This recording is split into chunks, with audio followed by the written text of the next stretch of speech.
হরে কৃষ্ণ কৃষ্ণ কৃষ্ণ হরে হরে। তো ভক্তবৃন্দগণ, আজকের ভিডিওটি রয়েছে 2026 সালের 31শে মে রবিবার পালিত হয়েছে জ্যৈষ্ঠ পূর্ণিমা।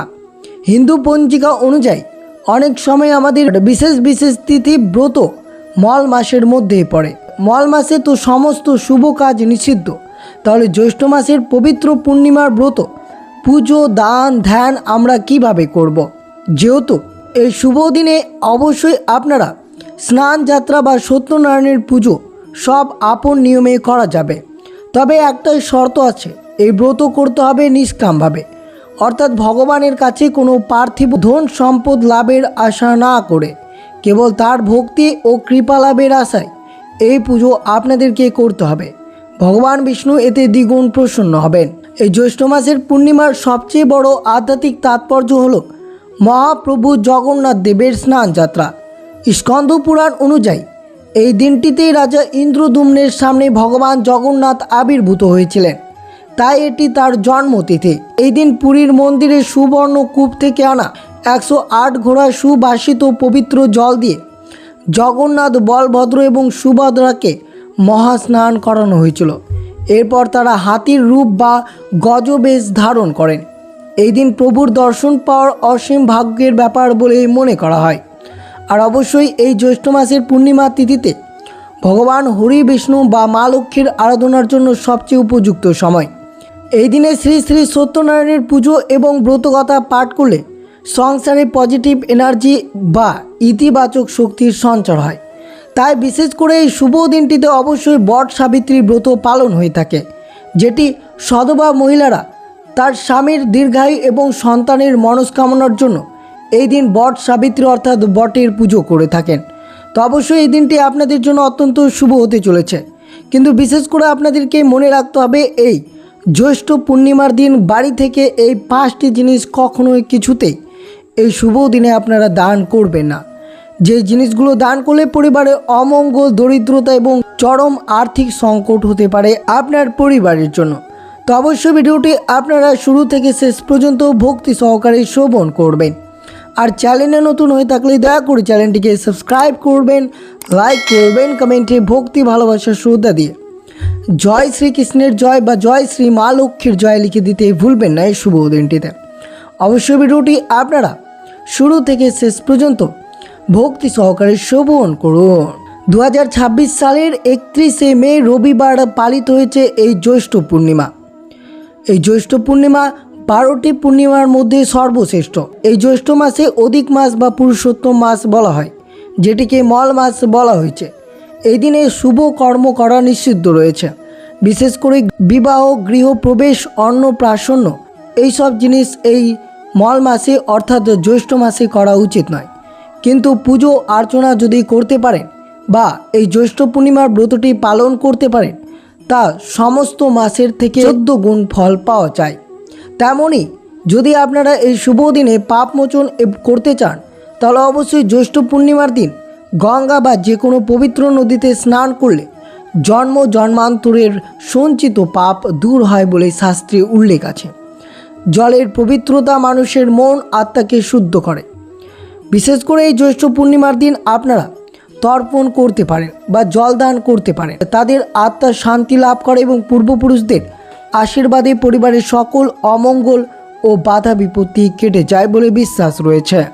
যেহেতু হিন্দু ধর্মের পূর্ণিমা তিথির গুরুত্ব অপরিসীম, আর তা যদি হয় তাহলে জ্যৈষ্ঠ মাসের পূর্ণিমা, তবে এর মাহাত্ম্য বহু গুণ বেড়ে যায়।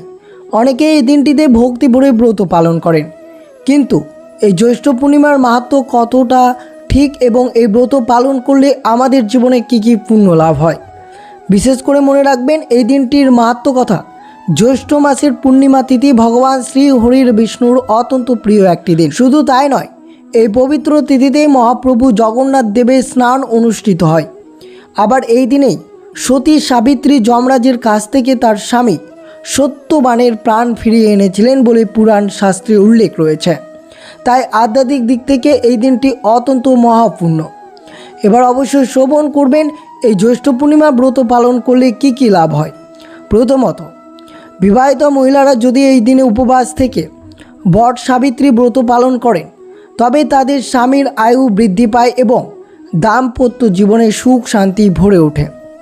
দ্বিতীয়ত, এই পবিত্র দিনে উপবাস রেখে যদি পবিত্র নদীতে স্নান করতে পারেন তাহলে সে সমস্ত মানুষের পাপ ধুয়ে গিয়ে আত্মা শুদ্ধ হয়।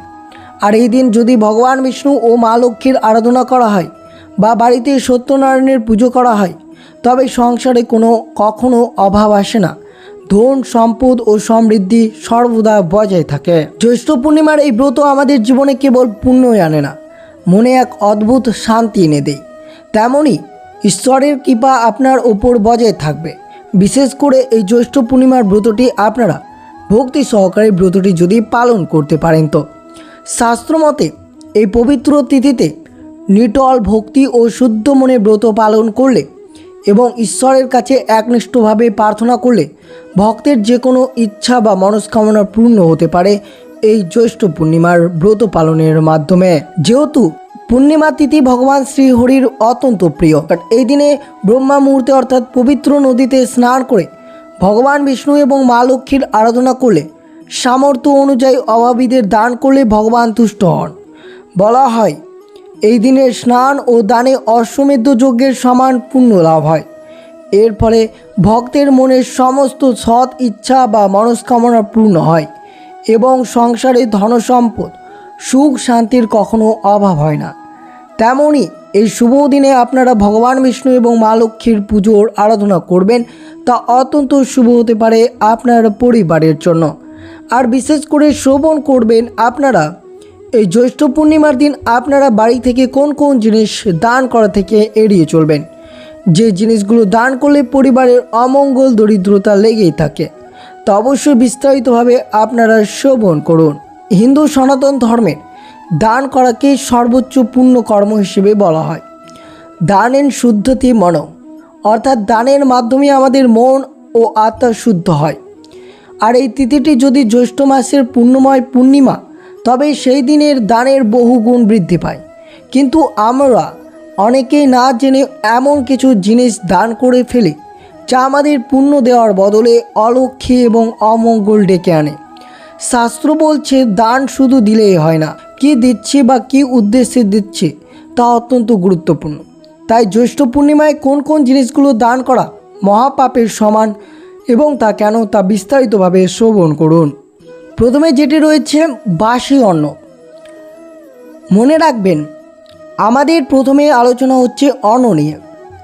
এই সনাতন ধর্মে অন্নকে বলা হয় অনং ব্রহ্ম, অর্থাৎ অন্নই ঈশ্বর। এই জ্যৈষ্ঠ পূর্ণিমার পবিত্র তিথিতে অনেক মানুষ গরিব দুঃখীদের খাবার দান করেন, কিন্তু মনে রাখবেন নিজের ঘরে বেঁচে যাওয়া বা বাসি বা এঁটো খাবার যদি আপনি কাউকে দান করেন তবে তা মহাদানের বদলে মহাপাপে পরিণত হয়। বাসি খাবারে তামসিক শক্তির বাস থাকে।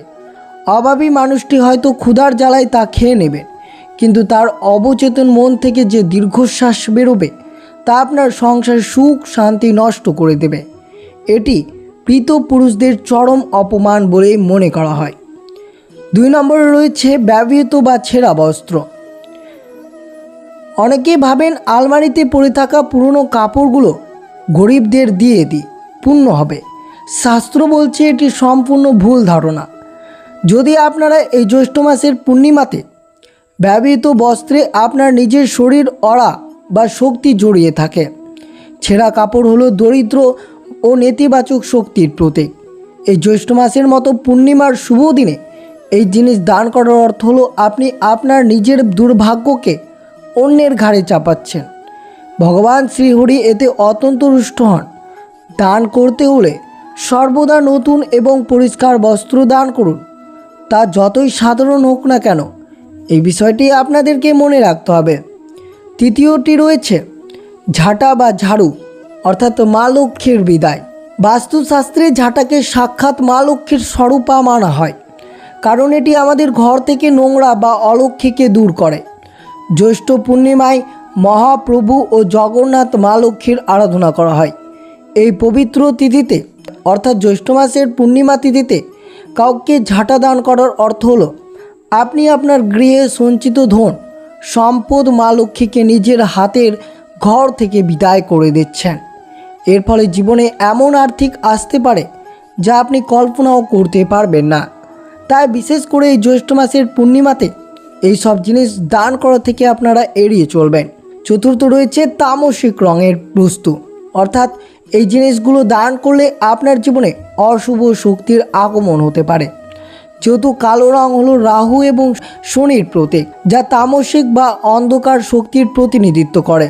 জ্যৈষ্ঠ পূর্ণিমার দিনে কালো রঙের ছাতা, কালো কাপড় বা কালো জুতো দান করা থেকে সম্পূর্ণ বিরত থাকা উচিত। এর বদলে আপনারা সাদা, হলুদ, লাল রঙের জিনিস দান করুন, যা আপনার জীবনে পজিটিভ বা শুভ শক্তি আকর্ষণ করবেন। এই বিষয়টি আপনাদের সাথে তুলে ধরা হলো যে এই জ্যৈষ্ঠ মাসের পূর্ণিমা তিথিতে কোন কোন জিনিস দান করা থেকে এড়িয়ে চলবেন। আর বিশেষ করে আপনারা সব কিছু বিস্তারিতভাবে জানলেন এই জ্যৈষ্ঠ পূর্ণিমার দিন কী করা উচিত, কী করা উচিত নয় এবং কোন কোন জিনিস দান করা থেকে এড়িয়ে চলবেন আপনারা। তো অবশ্যই আপনারা মল মাসের পূর্ণিমা পালন নিয়ে আপনার মনের সমস্ত সংশয় দূর হয়ে গেছে। মল মাস অশুভ নয়, বরং এটি ঈশ্বরের আরও কাছে যাওয়ার এক সুবর্ণ সুযোগ। যদি আপনি পূর্ণিমা ব্রত পালন না করেন, তাহলে অবশ্যই এই মল মাসের পূর্ণিমা ব্রত যদি পালন করতে পারেন, তা অত্যন্ত শুভ হতে পারে আপনার জন্য। যেহেতু মল মাস নিয়ে মানুষের মনে সত্যি অনেক বিভ্রান্তি থাকে, তাই অবশ্যই আপনাদের সাথে সেই ভিডিওটি তুলে ধরা হয়েছে। অর্থাৎ মল মাসের পূর্ণিমা দিন কী জিনিস দান করা আপনাদেরকে এড়িয়ে চলতে হবে, কিভাবে ঈশ্বরের কৃপা লাভ করবেন এই মল মাস অর্থাৎ জ্যৈষ্ঠ মাস চলমান। তো অবশ্যই আপনারা মল মাসের জ্যৈষ্ঠ পূর্ণিমা যেহেতু 2026 সালের 31শে মে রবিবার এই শুভ দিনে ব্রতটি পালিত হচ্ছে, তা অবশ্যই পুজো সঠিক নিয়ম নিয়ে এবং কী জিনিস দান করা উচিত নয় সেই বিষয়ে আলোচনা আমরা এখানে শেষ করছি।